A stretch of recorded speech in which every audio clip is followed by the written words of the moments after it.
Again, I'm lucky. I don't have a story. I have Medicare. I'm on Social Security. You know, I am one of the lucky ones. I hope some of the people who, and that's probably many people here, who either have family or they have friends who are in compromising situations right now, and to add to their anxiety, not getting proper health care. And in this age of Trump, frankly, we're all a little scared. We're scared because there's no trust. We're scared because he wants to pass anything no matter what it says. So I hope there are people here who speak up for health care. We know that Obamacare, or ACA, did not, has lots of things that need to be fixed. We just wish the Senate and the House of Representatives would work on fixing it. This should be a nonpartisan issue, but it's become extremely partisan. I really came out today because so many of us have asked for a town hall with Senator Isakson, and there really hasn't been one that's been accessible where he's been present. And so I really want to hear what he has to say when asked about many issues that are going on right now, especially health care, and President Trump's fitness for the presidency. Things are just really out of hand, and I appreciate the fact that he's finally come here to hear what his constituents have to say. I just hope that he really takes what we have to say to heart and will do some of the things we're suggesting that need to be done to represent us. Well, today we are here to remind Johnny Isakson that we're ready to clean up corruption. So Mayday US has actually lent us Clean Up Carl. And this is just to remind Johnny Isakson that we pretty much are ready to make him clean up some things for us. And if he doesn't, we'll clean him out of office.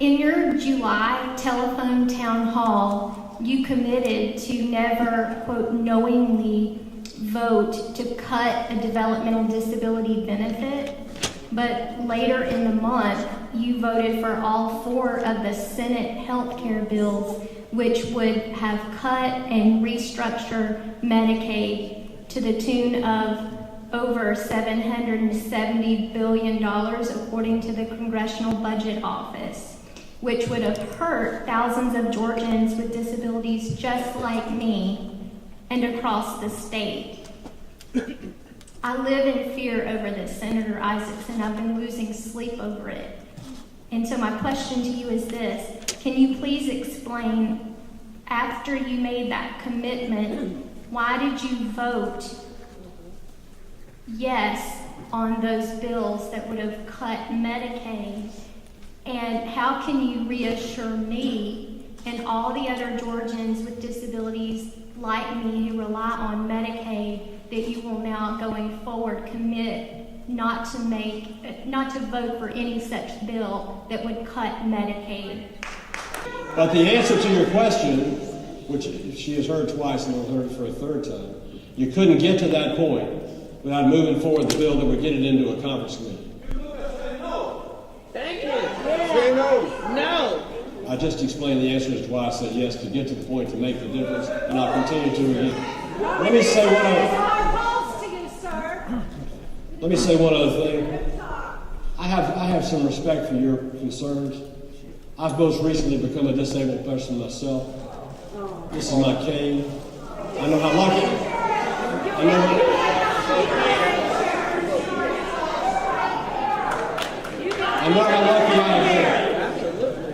lucky I've been all my life. Unfortunately, I've been living in America. I want to see till we get to the country that doesn't cut anything for disabilities. We haven't yet. As far as I'm concerned, we're not going to. But we got to get there by the way they'll take us there, not by some promise you can never keep. Vote like it! Thank you, Senator Isakson, for holding this town hall meeting. My name is Melissa Connor. I'm from Decatur, Georgia. My husband and I own 2 small businesses and have been self-employed for over 25 years. I'm a cancer survivor and my husband has diabetes. And getting and keeping health insurance as a small business owner has been one of our biggest challenges. Last year we paid $20,000 for health insurance, but prior to that, without the ACA, we did without. Since the ACA, we've been finally safely insured, and while premiums have increased, we have at least coverage, and I can count on that. Now's the time to improve. There are at least 20-plus changes that policy experts have suggested that could change the ACA for the better, but I'd like to concentrate on 4. Expanding Medicaid. 7 hospitals have closed last year. 2 of them in Atlanta are in financial trouble. 56% of the babies born at CHOA are on Medicaid. States that have expanded Medicaid are already well ahead of us. Maternal health care is disappearing in rural Georgia.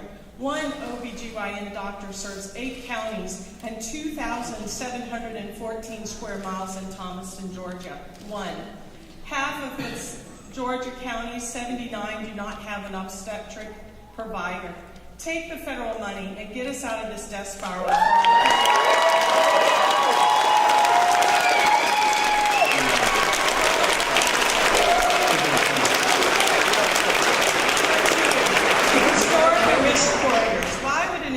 Company want to come to Georgia with the population in such poor health? They won't. They are money-making machines. The 9 CEOs from the health insurance industry made a whopping $283 million annually last year. They are beholden to their shareholders, not the poor and the unhealthy in Georgia. They need incentive, and the risk corridors will do that. Help them do the groundwork and negotiate with our providers and hospitals. Senator Rubio was wrong. Doing away with the risk corridors destroyed the true competition in our insurance marketplace. Number 3, commit to the CSRs. With money on the table, the insurance companies don't like to guess what their commitment will be from the federal government. Commitment to what we promise them and stabilize the marketplace. Every threat we make to them just puts your constituents at risk. Number 4, doctors, nurses, pharmacists. They need to be in charge of our health care, not paper-pushing actuaries. Providers should be at the top of the list. Raise the compensation for Medicaid and Medicare coverage for their pay. Pay them better for these patients. It's a shame that we've allowed insurance companies to hijack our medical industry. End surprise insurance gaps in the emergency rooms. You cannot make a decision about your health care provider when you are in a major trauma accident. And also, the Blue Cross Blue Shield ER policy, where you have to go to an urgent care before you can go to an ER. I mean, that's just saving them money. That is not what's good for us. And I participated in your town hall recently, and you said something that concerned me. You said one of the solutions was to sell insurance across state lines. Senator, I beg to differ. We've offered that legislation since 2011. It's been on the books in Georgia, and not one single insurance company has taken us up on it. Thank you very much. You have great points. You have the points that justify the reason my answer to the other question was to get from point A to point B. You had to make the points I made to get to the conference committee. That's where, in the end, you're going to get the chance to have ideas like that in the environment we were set in this last quarter were not possible. I appreciate your question and your thoughtfulness. You're right, and I appreciate the opportunity to help you. Okay. I'd like to help. I was wondering if you could help me understand your position on what's called anthropogenic global warming. That is, global warming caused by the activities of human beings. Do you believe that it is occurring? And if so, why? And if not, why not? And secondly, if you do believe that anthropogenic global warming is occurring, what should the United States government do about it? I am a full believer that carbon contributes to the atmospheric problems that contribute to the rise in temperatures. It's a contributor. I think the climate change, if you watch the weather every night, you know the climate's always changing, and it's not always changing the weather.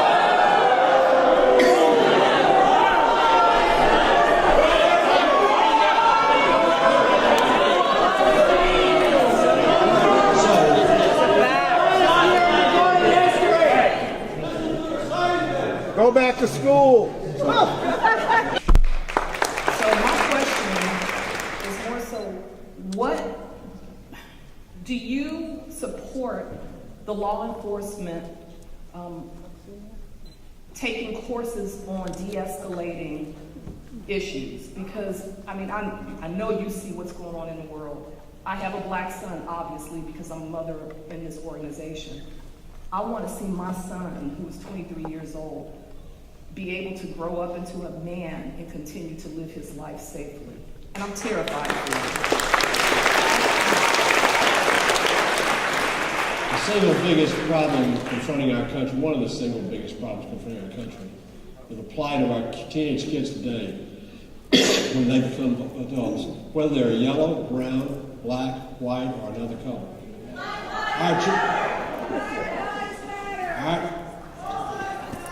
Our children are a message we send to a time you and I will never see. And we're not sending a very good message right now. We've got to do a lot better than that. If we don't, when I chaired the State Board of Education in Georgia for 2 years, people used to always talk about attention deficit disorder as being the big learning disability. I said it's not the learning disability. Parental deficit disorder is the problem. Parents are raising their kids like they should.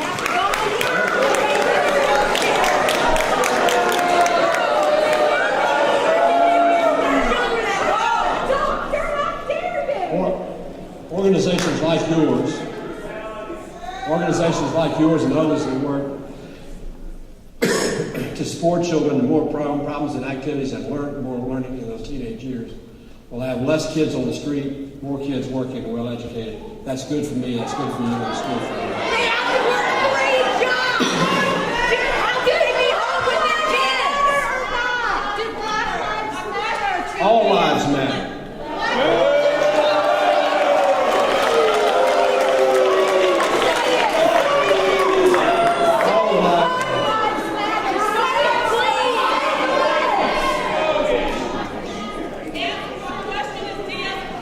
The gentleman with the blue and yellow stripes is next. Yes, sir. Hi. As an openly gay student at KSU, currently there are no federal or state laws that protect some of my liberties. I can be fired from my job for my sexual orientation. I can be kicked out of my home for my sexual orientation. Would you support a comprehensive Civil Rights Act that not only protects my liberties, but all of the liberties of all Americans to pursue work opportunities, no matter what their age, sexual orientation, especially? Would you support a comprehensive Civil Rights Act that supports that?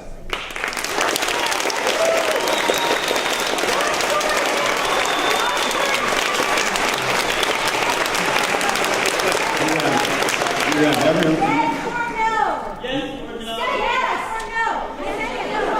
every right to be treated fairly and equitably as does every American, regardless of their orientation, their familiarization, sex, or any other situation. You have that right, and I'll always stand up for that right. When you talk about an amendment to the Constitution, I think you said an amendment to the Constitution, did you not?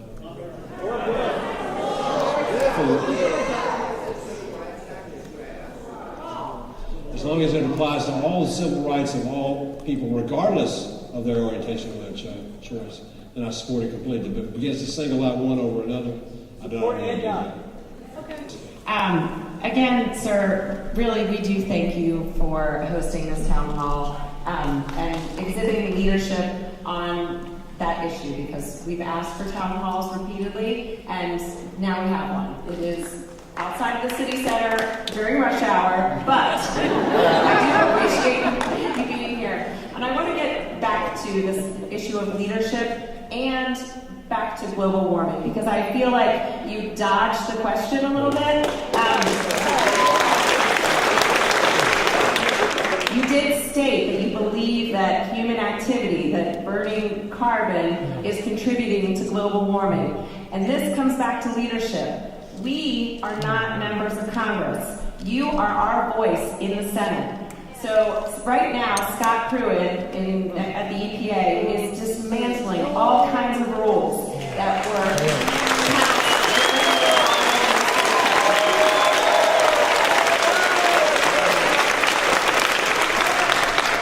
He's decimating all the protections that over the past 8 years that the administration was able to put in place. Now, we can't do anything about it.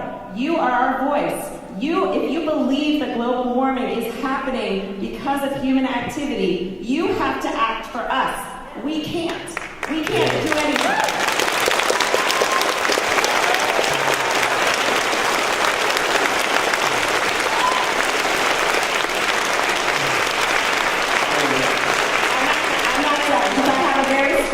Question.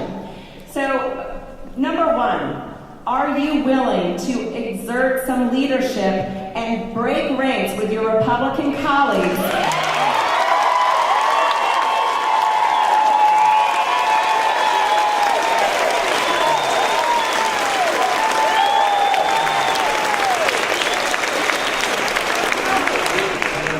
Tell your fellow senators and tell this administration that what Scott Pruitt is doing is ruining the future for our families and our children. The second question, this is very specific. Your Democratic colleagues in the Senate have put forward a bill to ban the use of, I'm going to mangle the pronunciation, but it's chlorpyrifos, which is it's a pesticide that causes brain damage in children. Now, there was a ban put in place under the EPA in 2015. As soon as Scott Pruitt was given charge of the EPA, he rolled back that ban. Your Democratic colleagues have sponsored legislation to ban the use of this chemical. Will you break ranks and support this legislation? And that's a yes or no question.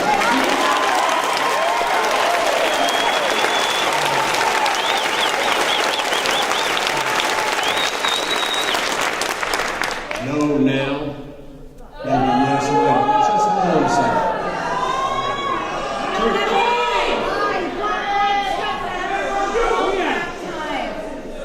My earlier answer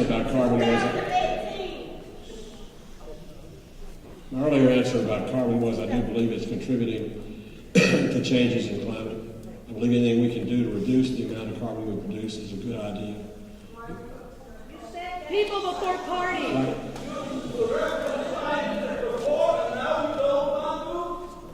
I didn't understand that, didn't I? And I'm willing to help do anything that's right. I'm not willing to be a poster child for somebody that wants me to be a thorn of a spear for a political battle rather than something else. Somebody else can do that.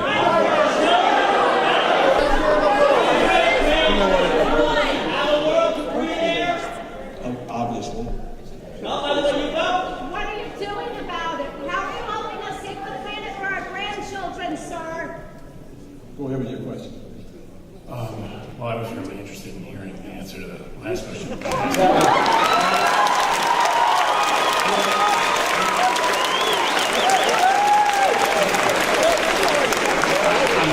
going to do a brief lead-in here and ask my one question.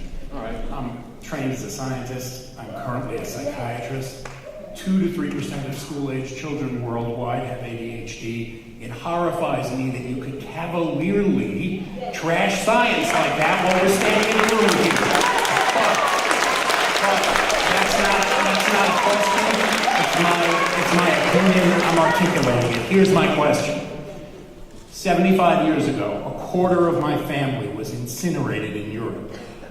Will you call for the President of the United States to remove confessed Nazis, not suspected Nazis, not adjudged Nazis, self-admitted white supremacists, namely Steve Bannon,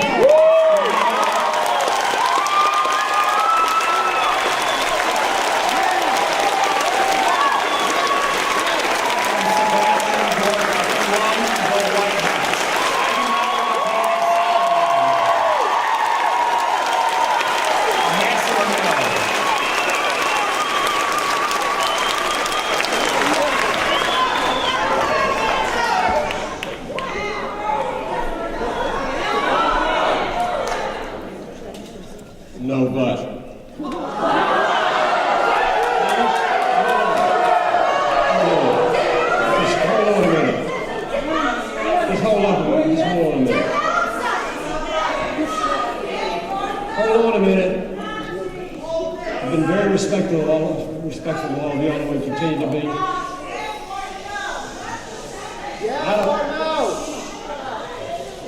I know what the intent of the question is. I don't stand in anywhere for any individual that's an anti-Semite, that's a member of the Klan, that's a member of some publication that spews hate, and division, anything like that. And I will never, all you have to do is check the record to see how many times I have risked part of my career to stand up for the right thing to happen. Now's the time. Just hold on.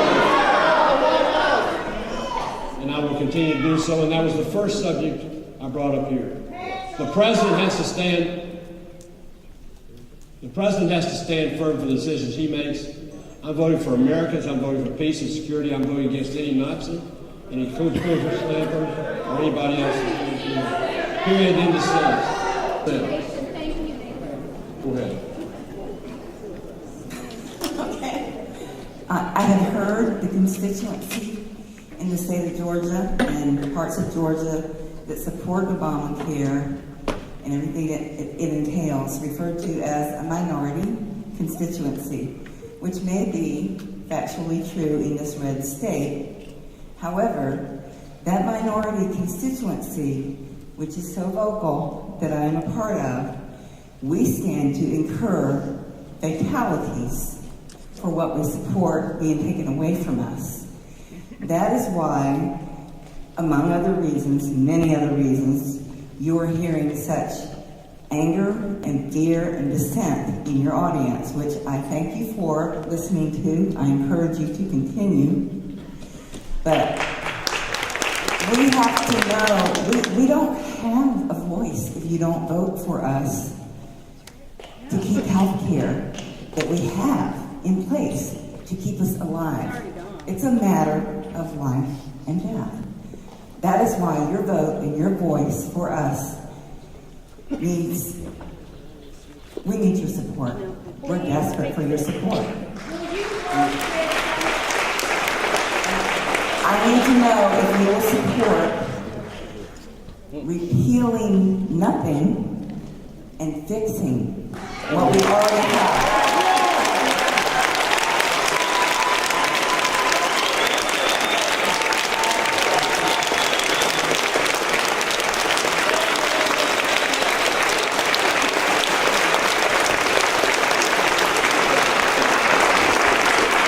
Thank you for your question, because you bring us back full cycle. You're not going to like part of this answer, but I got to repeat it, got to be consistent. To get to the point we could do exactly what you wanted, we had to move to a conference committee between the House and the Senate. Just hold on a second. Just hold on a second. Just hold on a second. How about cooperation?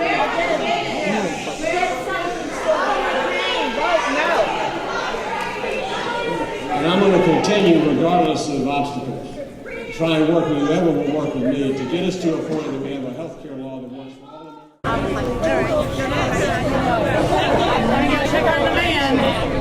What do you think of the town hall? Oh, he's a sorry lying sack of shit. He didn't answer a single question. My name's Pepper. Hopper. Are you with the Democracy Spring, Georgia. Thanks for being here. I'm not surprised. You know, me and a couple of people, we met with the senator July 7th, right before the ACA repeal votes were taken, and we felt like we had connected with him. Turns out we didn't. Did we change anything in his mind? No. At least he knows how many people are not happy with how he's voting and what's going on in D.C. Will it change anything? I seriously doubt it, but that doesn't mean we're going to stop.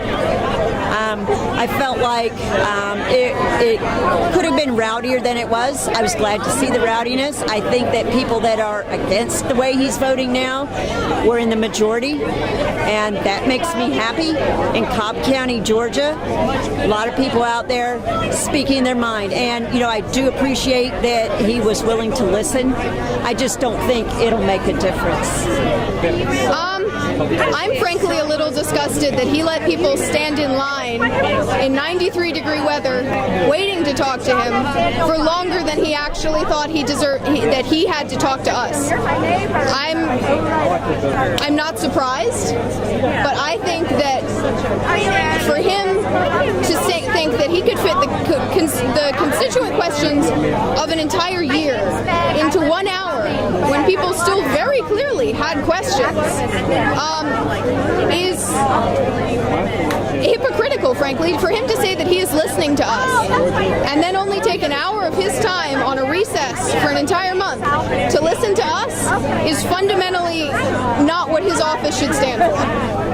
I met with him about healthcare shortly before the vote. I told him my story. I have pre-existing conditions. I am disabled. I use the same cane that he uses. My father has a cancer survivor. He had surgery on the same sheets that Isakson had his surgery. Senator Isakson, of all people, should understand how important healthcare is. And for him to say that this vote, a vote that would harm and kill thousands and millions of people, is a vote to take him to a better place to debate the future of healthcare, is disgusting and it is morally reprehensible.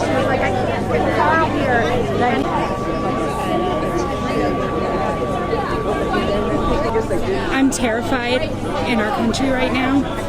I'm a member of the LGBTQ community, and I have healthcare problems, and there are so many problems right now that are just being exacerbated by the current administration.